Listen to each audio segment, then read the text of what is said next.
Bakit sinasabi ng analyst na hindi pa tapos ang bullish trend ni XRP? Kung titignan po natin ang galaw ni XRP nitong mga nakaraang linggo, madaling isipin na may problema dahil bumaba po siya sa ilalim ng $2 na price level. Pero ayon po kay Egra Crypto, isa po siyang kilalang market analyst, maling interpretasyon ito kung titingnan lamang po ang ibabaw.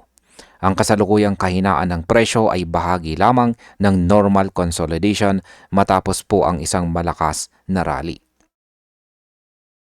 Sa technical analysis, kapag ang isang asset ay mabilis na umakyat, natural lang na huminto muna ito para huminga. Hindi ito senyales ng pagbagsak, kundi pahinga bago ang susunod na galaw. Para po sa atin bilang mga traders, investors at saka holders, mahalagang maintindihan na ang consolidation ay hindi kaaway ng uptrend. Ito po ay madalas kakampi ng mas malaking galaw sa hinaharap. Kaya yan po ang siyang ating pag-uusapan sa video na ito.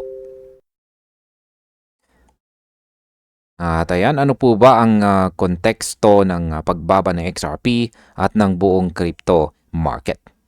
Ayan, ang pagbaba po ng XRP sa ilalim ng $2 ay kasabay po ng mas malawak na paghina ng buong crypto market. Ayon po sa datos, bumaba ang total crypto market valuation sa humigit kumulang $3.13 trillion na siyang nakaapekto po sa halos lahat ng major digital assets. Ibig sabihin, hindi po nag-iisa sa XRP sa pinagdadaanan niyang pressure ngayon. Kapag ang buong market ay nagko-cool down, madalas nadadamay kahit ang mga may solid fundamentals. Sa ganitong sitwasyon, ang emosyon ng market ay nagiging takot at saka impatience. Ngunit dito po pumapasok ang advantage ng may alam sa technical structure. Dahil kung intact pa ang structure, ang pagbaba po ng presyo ay hindi katapusan, kundi bahagi ng cycle na paulit-ulit nang nangyari noon. Ngayon ay paano po ba nagsimula ang malaking rally ni XRP ayon po kay Egrag Crypto dito? Yan, ipinaliwanag po niya na ang huling malaking galaw pataas ni XRP ay nagsimula ng makawala siya sa isang long-standing base na ilang taong ding pumigil sa presyo. Ang breakout na ito ay nangyari po sa bandang 0.50 noong late 2024. Mula rito, mabilis na umakyat si XRP hanggang umabot po siya sa humigit kumulang $3.39 noong January at muling nagkaroon po ng peak malapit sa $3.67 noong July. Ang ganito pong klaseng impulsive move ay hindi po basta-basta nawawala. Sa technical analysis, ang malakas na breakout mula sa mahabang base ay kadalasang sinusundan ng consolidation bago ang susunod na leg pataas. Kaya para kay Egrag, ang kasalukuyang sideways movement ay logical at saka healthy. Ngayon ay bakit po ba mahalaga ang consolidation phase sa mas malaking trend ni XRP? Matapos po ang mabilis na pag-akyat, pumasok sa XRP sa yugto ng reduced momentum at saka sideways movement. Ito po ang tinatawag na consolidation phase at ayon po kay Egrag, ito ay normal na behavior ng market. Sa panahong ito, inaabsorb po ng market ang mga gains, nililinis ang weak hands at hinahanda ang susunod na direksyon. Para po sa mga walang experience, ang ganitong galaw ay mukhang kahinaan. Pero sa mata ng isang analyst, ito po ay kalmadong paghahanda.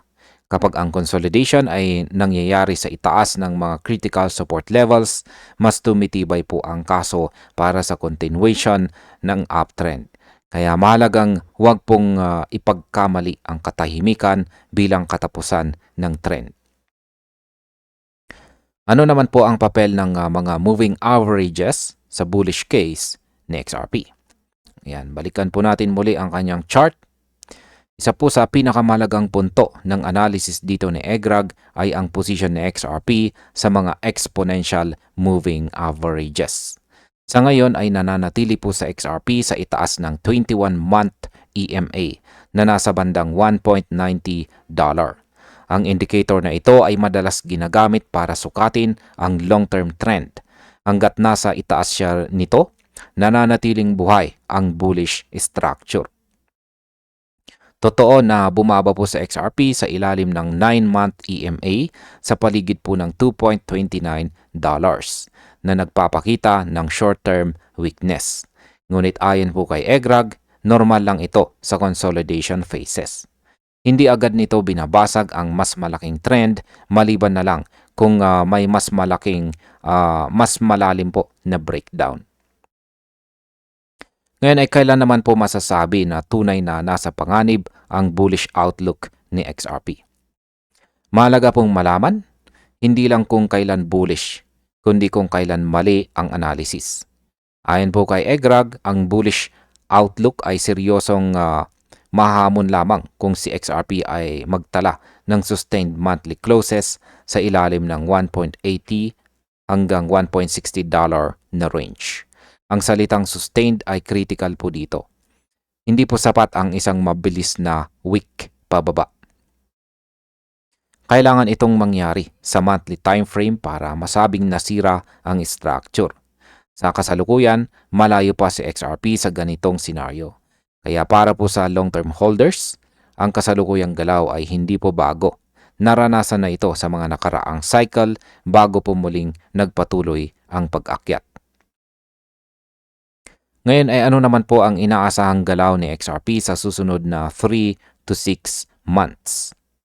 Sa kanyang outlook para sa susunod na 3 hanggang 6 na buwan, naniniwala po si EGRAG na mas mataas ang tsansa ng upward continuation kaysa sa prolonged decline.